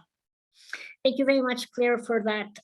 I want to turn to Tom Carothers now, who has been waiting very patiently to take the microphone. And before I do that, though, I want to recognize a question that has come up on the chat that I think is really important, because it's we need to recognize that this decline in democracy and democratic malaise is not the remit only of so-called the developing world, but also very much the remit of some of the most established democracies in the world, including the US. So one question was, how does that affect the ability of donors who are known to be established democracies? How does that affect their ability to then support democracy? But I will just leave that as a question mark. And now over to Tom. Thank you. Thank you very much, Alina. I've been asked to try to summarize this discussion and provide a bit of perspective on it. Let me see if I can do that. This is a panel on politically smart assistance for democracy. Let's remind ourselves, what's the difference between politically not smart assistance and politically smart assistance. Seems like an obvious thing. Politically not smart assistance, which the organizers have used the term, it's technically oriented. Let's just get clear what's not smart about it. Politically not smart assistance is assistance which assumes a very simplistic theory of change, in which the assumption is that providing knowledge to political actors will be enough to change their behavior in ways that will overcome significant democratic deficits. You have some judges in a Central American country who are part of a judiciary that doesn't function well, so you train them. You provide them knowledge, and you hope they'll act differently, be less corrupt, more fair, et cetera. Or it means providing resources to an institution. Electoral Commission's not functioning well, give it some more money so it has nicer headquarters, better vehicles, et cetera. So a simplistic theory of change based on either the provision of knowledge or the provision of financial resources. What is politically smart assistance? Politically smart assistance is assistance which assumes that those two theories of change are not adequate and looks for a theory of change for democratization focused on two things, both the obstacles to change and the potential agents of change. The obstacles being both structures and actors who are working against democracy in that country. Agents of change, again, might be structural changes or actors who work on behalf of it. It sounds so simple, doesn't it? But it turns out to be a rather long road. I don't mean to sound like Father Time here, but 23 years ago, I published a book. I happen to have a copy right here called Aiding Democracy Abroad, The Learning Curve. I want to read one paragraph in that book, and I ask for your indulgence on this. It's a slightly long paragraph, but hear what I say and think about it in relation to what we've been talking about. Despite tentative progress, the enormity of the challenge is daunting. In most democratizing countries, political pluralism has done little to stimulate institutional reform. Many state institutions in democratizing countries remain repositories of corruption, inefficiency, and fecklessness. Citizens' disdain for the public sector is high. The shortcomings of judiciaries, legislatures, police, local governments, and other institutions usually dwarf the aid programs that address them. Resistance to reform is persistent and widespread. Citizen-led efforts to create pressure for institutional change are gradually multiplying, but are usually very weak.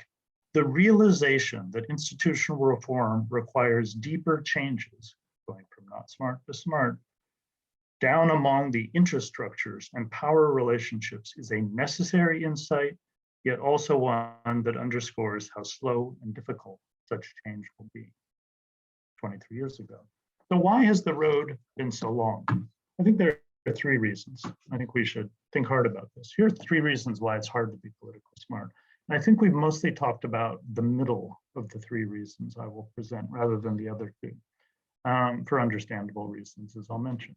The first reason why it's hard to be politically smart is we don't really know. If I get a group of Egypt experts together and say, what will it take to make Egypt become democratic? It's going to be a long and difficult discussion on which there's not going to be much agreement. What is it going to take once and for all for Myanmar to become democratic? Our knowledge about what it takes, given the context that Helena presented of an autocratizing world, what it's really going to take for democratization to happen turns out to be much, much, much harder than the transitologists of the 1980s and 90s who had very simplistic theories of change thought. We don't have a theory of change for Egypt right now. We don't have a theory of change for Myanmar. Do we have a theory of change for many of the countries in which we work? So first of all, problem of knowledge remains fundamental. The second reason why it's hard to be politically smart is it requires us to act differently and this is where what we've been talking about. I was just jotting down some of the things the good panelists were saying. It requires us to be much more labor intensive in our work. It requires working with a much wider range of actors, often difficult and uncomfortable actors who may not be nice and friendly type actors, but may be difficult. It requires different kinds of action, getting at structures. If the problem in the Central American judiciary is the judges are paid very little and so very vulnerable to corruption, well, how could you work on raising pay in that judiciary? A different challenge than providing knowledge. It may require working with citizens, but as civil society goes from formal to informal and from advocacy to popular mobilization, it requires aid providers to work with popular mobilization, which is a difficult and uncomfortable thing for aid providers to do, although certainly not impossible. It requires working cross-sectorally, as Claire was saying. It requires a whole series of things that challenge the basic way that aid organizations operate. And we've only really put this list together in recent years and says, my goodness, being politically smart requires different kinds of aid organizations, or ones that operate in ways that go against many of their instincts and traditions. But let me finish with the third reason why it's hard to be politically smart, which is becoming the most difficult reason, and one surprisingly we haven't really talked about. The smarter you are politically, the more intentional you are, and in an autocratizing the world, the more sensitive and challenging your work is to power holders, and the more often you're going to be pushed back.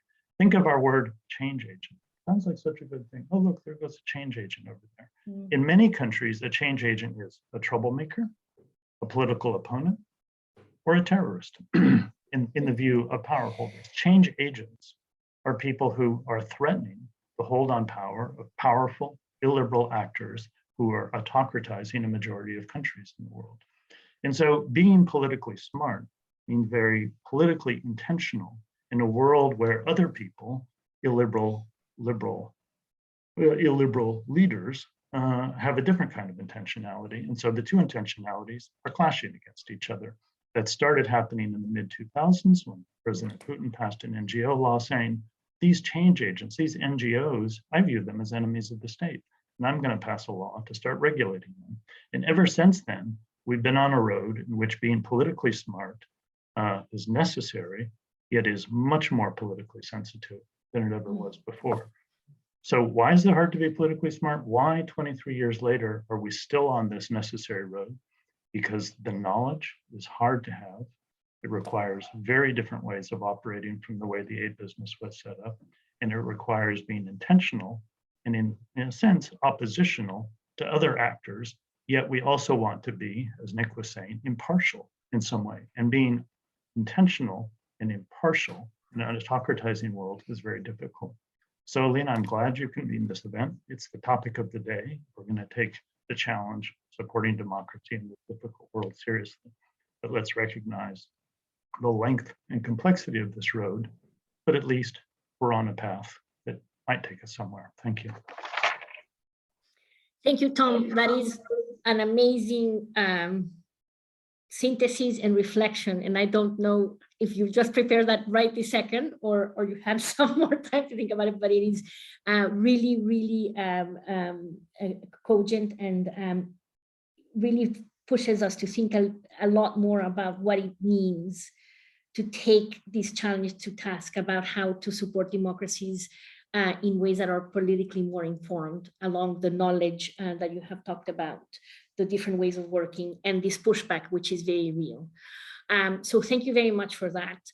Perhaps what I would like to do now by way of closing this panel discussion is to go around the Zoom room, if you will, with our panelists and ask each of you in 1 minute to please share one top takeaway or implication or recommendation that you think has come across to you or has been crystallized by the discussion today that you want to share with the rest of us. So I will do this very quickly because we don't have a lot of time, but Joseph, can I turn over to you to do that? And then we'll proceed with the others. Thank you very much, Alina. And for me, it's been really three main points that it is very, very, very critical for us to establish relations that lead to trust in order to have impact with those that we work with. Change can only come from within, and therefore we need to work with champions who are individually invested in this change or reform that we seek. Secondly, it is that we must be inclusive, both in the way we design our interventions and in the way we deliver them. And third is that there has to be flexibility and understanding between the donor and the INGOs that work in the democracy support space. And therefore, it is important that we recognize that the donors have to cede some power in the design and implementation of these programs, have to be flexible in the way we work on road frames and funding. And at the same time, INGOs have to also recognize the need to cede power to local initiatives for homegrown initiatives for democracy support. I thank you. Thank you, Joseph. Nick, I will put you on a diet though, just 1 point. That's okay, Alina. I only had 1 point, and it was really triggered by Tom's third point on why we're not progressing, and has to do with the work being oppositionist or very difficult or dangerous even. And I want to point to attention with the localization agenda, which certainly in the Netherlands is becoming quite strong, and which puts me as a sort of global The Hague officer in a difficult position, because I would like us to be more oppositionist in Myanmar, not working out of a Bangkok office and trying online trainings.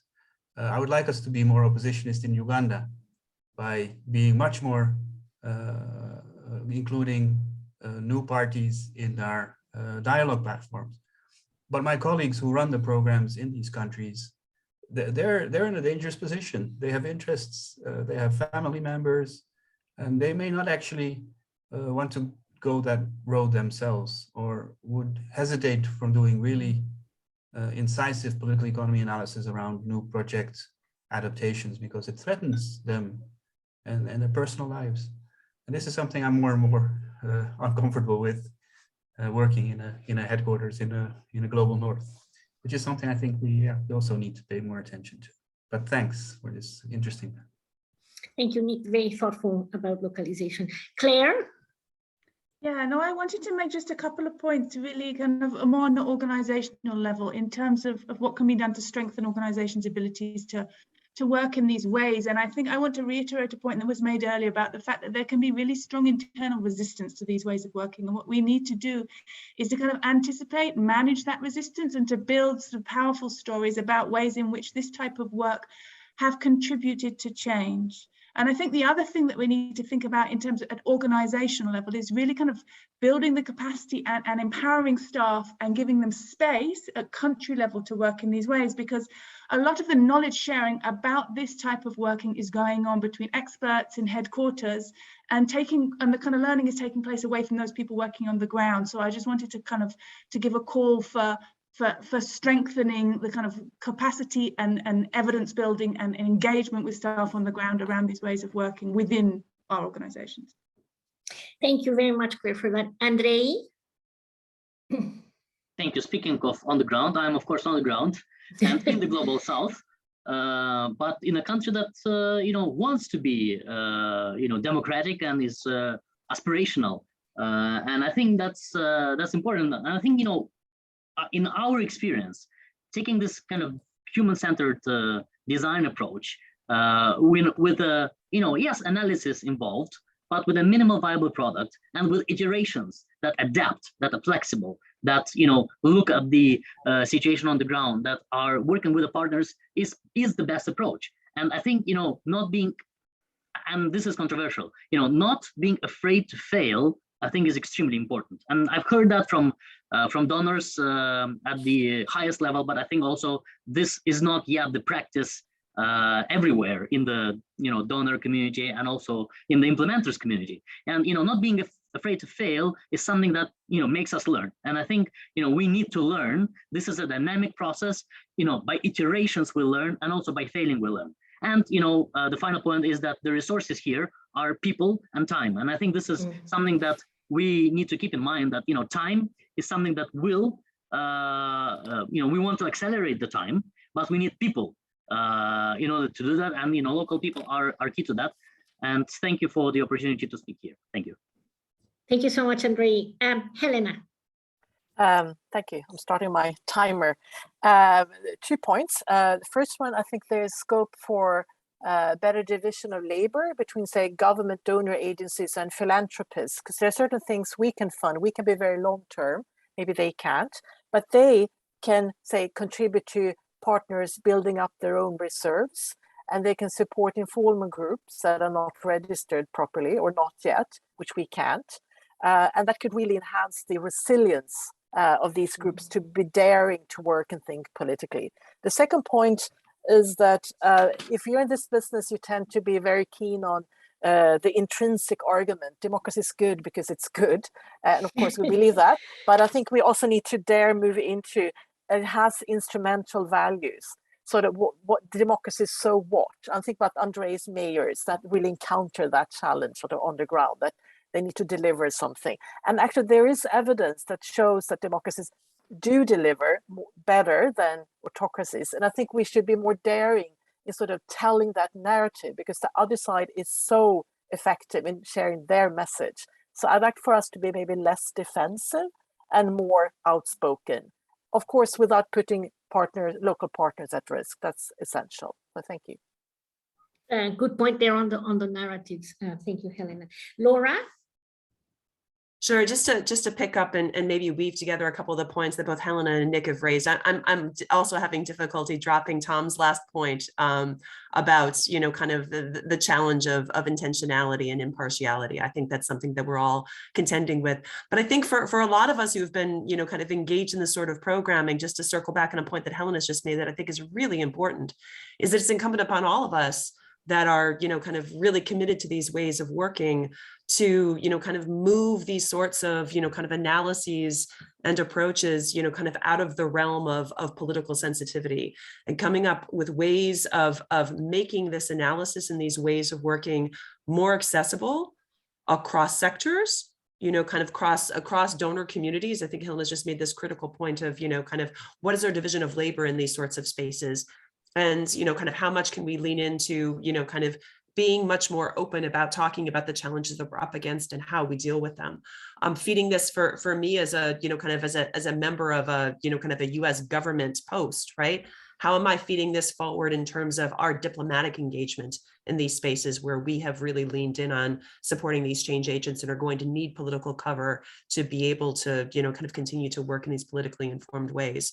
So I think taking this analysis out of the realm of the sensitive or something that gets put on a shelf into really, you know, kind of embedding this into the ways that we act, you know, kind of across our agencies and across the donor community to take these approaches forward.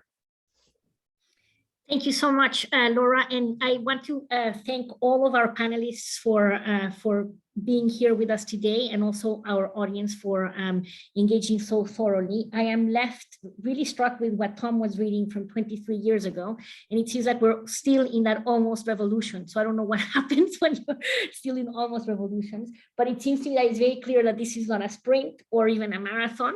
It's more like an Iron Man or Iron Woman. So I don't know if any of you have had the pleasure of doing one of those, but it's exhausting and very tiring. But that the struggle continues, I suppose. And I also want to thank very much Catherine and Megan and David from the ODI and Thinking Working Politically teams for all of the help in making this event possible today. And hopefully we can continue this conversation, and we now have this new challenge about how we counter pushback that Tom has put in on the radar for us. Thank you so much for everything. Take care. Thank you. Bye. Thanks. Thank you. Thanks all. Bye-bye.